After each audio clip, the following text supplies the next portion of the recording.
Drug cartels, corrupt politicians, human traffickers, they all have one problem: too much cash and no way to spend it. Stacks of dirty money mean nothing if they can't pass through the system. And that system is the global banking industry.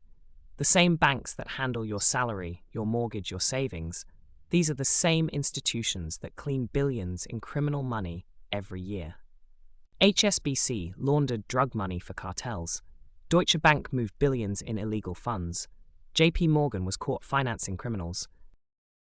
This is how money laundering really works, how crime turns into wealth, and why the banks helping it will never be stopped. Every criminal faces the same fundamental problem. How do you spend millions of dollars without attracting attention? You can't buy luxury homes, sports cars, or private jets using cash stuffed in duffel bags. Criminal money must first be disguised, blended quietly into the vast ocean of legitimate global transactions. And that's exactly what money laundering does. It transforms criminal cash into money that looks completely ordinary. It involves 3 carefully orchestrated steps. First, placement. Criminals sneak dirty cash into banks, often broken down into smaller amounts. Then comes layering, where banks unknowingly help criminals shuffle funds across countless transactions, disguising the true origin of the money. And finally, integration, where the dirty cash returns, fully cleaned and ready to use. But why don't banks stop it?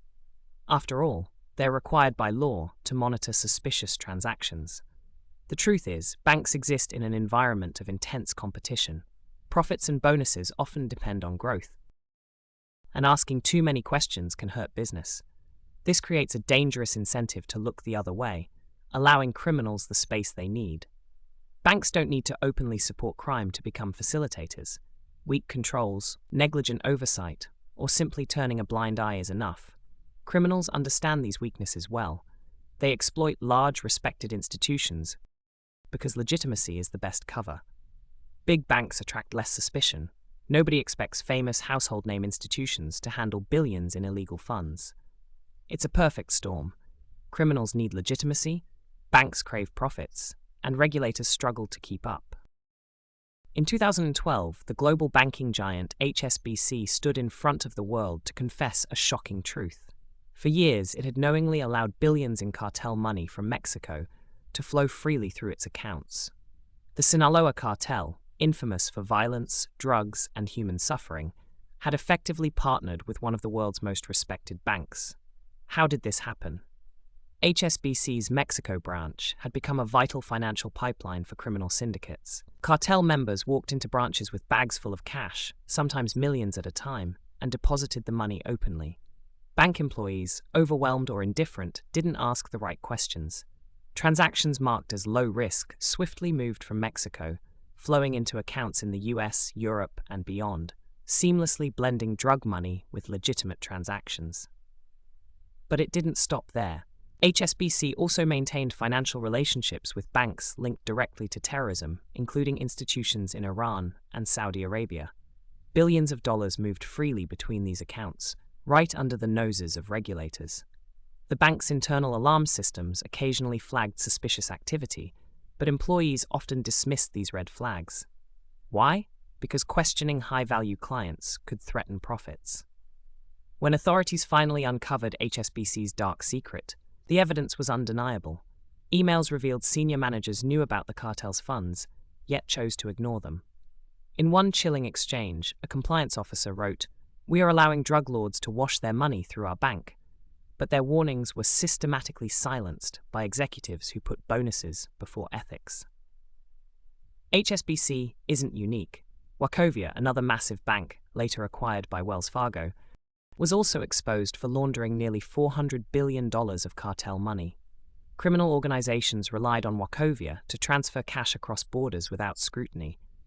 The cartel cash became mortgages, business loans, and wire transfers, flowing smoothly into the legitimate economy, building criminal empires right under everyone's watch.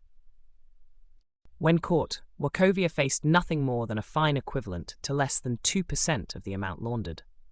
No executives went to prison. No bankers lost their licenses. For Wachovia, and for banks like them, these fines became nothing more than the price of doing business. The message sent was clear. banks could afford to help criminals, knowing consequences would be minor and temporary. Perhaps the most unsettling case involved Danske Bank, Europe's largest ever money laundering scandal. Between 2007 and 2015, its small Estonian branch moved over $230 billion of suspicious funds from Russia, Moldova, and Azerbaijan. Fake companies, fraudulent invoices, and even accounts registered to dead people were all part of the bank's business. When the scandal broke, it rocked Europe. But once again, justice was thin. Danske Bank paid modest fines and moved on. So why do banks keep repeating these crimes? Because the system itself incentivizes it. Executives face constant pressure to boost quarterly profits, to deliver better results year after year. Banks see anti-money laundering measures not as safeguards, but as obstacles. Compliance is viewed as a burden, slowing down profitable business. Inevitably, corners get cut, risks get ignored, and criminals win. Authorities, too, are at fault. Regulators struggle with limited resources and an enormous volume of transactions. In the rare cases they do catch wrongdoing, punishment is rarely proportional to the crime. Banks pay fines, but fines alone rarely deter future misconduct. Executives stay wealthy, banks stay powerful, and crimes continue. There's a sense of helplessness, because banks are simply considered too big to fail. Money laundering isn't just a crime, it's a choice. A choice banks, regulators, and even we, the public, make every day. The solution isn't simple, but the first step is clear. Stop looking away. Because the moment we truly pay attention, the moment we collectively demand change, is the moment real transformation becomes possible.